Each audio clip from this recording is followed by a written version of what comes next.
کبھی آپ نے غور کیا ہے کہ آپ کبھی گھر میں آئیں اور ایک دم آپ کو اپنے گھر سے ایک بدبو آئے اور آپ پریشان ہو جائیں کہ یہ بدبو کہاں سے آ رہی ہے، اور جو بھی نیا بندہ گھر میں آئے وہ آ کے یہی کہے کہ آپ کے گھر میں کسی مرے ہوئے جانور کی بدبو آ رہی ہے۔ اچھا، اب آپ ادھر ادھر دیکھیں، کہیں سے آپ کو وہ جانور یا کوئی چوہا یا چھپکلی یا اس طرح کا کوئی کیڑا مکوڑا بڑا وہ نظر نہ آئے، لیکن آپ اس بدبو سے فوراً پہچان جائیں گے کہ کچھ نہ کچھ گڑبڑ ہے، اور آپ اس کو تلاش کریں گے، ڈھونڈیں گے، پھر پتہ لگے گا کہ ایک الماری کے پیچھے کونے میں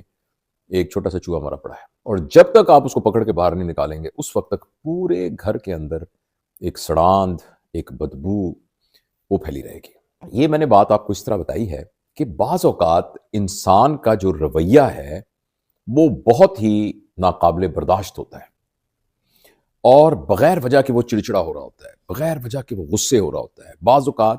وہ تعلقات کو توڑنے کی دھمکیاں دے رہا ہوتا ہے، بعض اوقات وہ تعلقات توڑ دیتا ہے، دھوکہ دیتا ہے، اور اس طریقے سے بہیو کرتا ہے کہ کسی بھی منطقی طریقے سے سمجھ میں نہیں آتا کہ ایسا وہ کیوں کر رہا ہے۔ یہ بالکل اس کی ایک بہت بڑی وجہ یہ ہوتی ہے کہ جو کچھ وہ شعوری طور پر کر رہا وہ اختیار کر لیتا تو شاید وہ نتائج نہ ہوتے جو اب ہوئے ہیں۔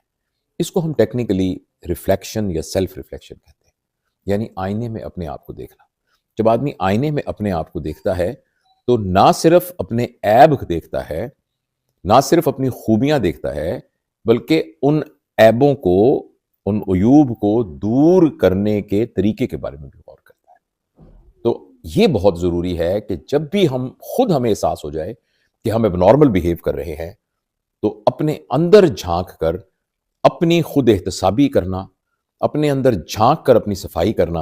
اور اپنے اندر اس طرح کے خیالات کو ڈھونڈنا۔ عموماً وہ خیالات اسی طرح کے ہوتے ہیں۔ کوئی گلٹ ہوتا ہے، یعنی پچھتاوا، کسی سے نفرت ہوتی ہے، کسی سے ہمارا حسد ہوتا ہے، کسی کے ساتھ کینہ ہوتا ہے، بغض ہوتا ہے، اپنی کوئی کمی ہے جس کو ہم چھپانا چاہتے ہیں۔ تو ان تمام چیزوں کا اگر ہمیں ادراک ہو جائے تو ہم اس کی اصلاح کر سکتے ہیں، جس کی وجہ سے ہمارا رویہ یکسر تبدیل ہو سکتا ہے۔